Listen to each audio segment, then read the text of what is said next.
Europe 1 matin. 7h52, l'édito politique sur Europe 1 avec Le Figaro. Bonjour Vincent Trémollet de Villers. Bonjour Dimitri, bonjour Anissa, Bonjour Vincent. Vincent. À tous. Alors vendredi, Rima Abdul-Malak, ministre de la Culture, a annoncé avoir entamé une procédure disciplinaire pour décider si la Légion d'honneur de Gérard Depardieu devait être suspendue. Alors le comédien lui a répondu le lendemain que sa Légion d'honneur était à la disposition de la République. Cette histoire, Vincent, selon vous, est-ce qu'elle est politique ? Disons qu'une fois encore, la politique s'est contentée de participer à ce que George Orwell appelait dans 1984 les 2 minutes de la haine. Vous vous souvenez, c'est ce moment où toute la société s'installe devant les écrans pour crier sa rage contre le coupable du jour. Cette fois, le coupable des 2 minutes de la haine, c'était Gérard Depardieu. La ministre a donc dit qu'il faisait honte à la France et qu'elle songeait à lui retirer sa décoration.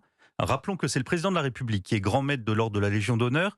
Mais la ministre n'a apparemment pas pris la peine de consulter Emmanuel Macron. Elle a dû considérer cette procédure comme un peu démodée et ringarde. Ce serait tellement plus simple si on pouvait retirer une Légion d'honneur comme on efface un like sur un post Instagram. Bon, le dossier de Gérard Depardieu tout de même est très lourd. Imaginez une sanction complémentaire, ça se défend.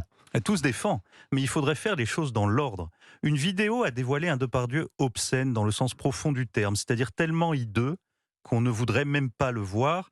L'acteur est aussi sous le coup d'une mise en examen pour viol et agression sexuelle et s'ajoute à cela une dizaine d'accusations.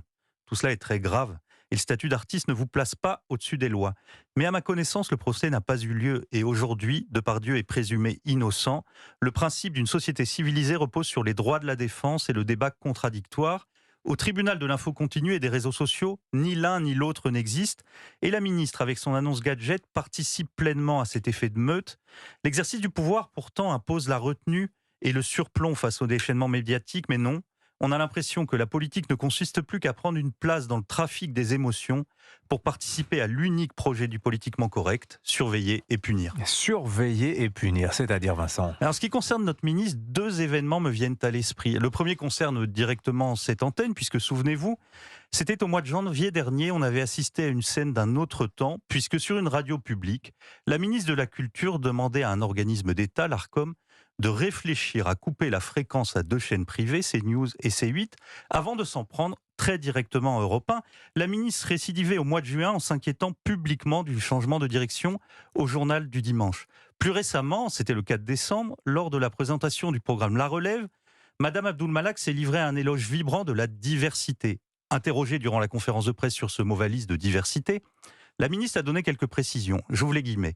Quand je dis diversité, c'est toutes les formes de diversité. Ce n'est pas que la couleur de peau, c'est l'origine sociale, géographique, etc. Ce n'est pas que la couleur de peau, a-t-elle dit. Cela signifie que c'est aussi la couleur de peau et qu'elle veut donc essayer de placer à la tête des institutions culturelles des personnes qui seront choisies notamment sur ce critère.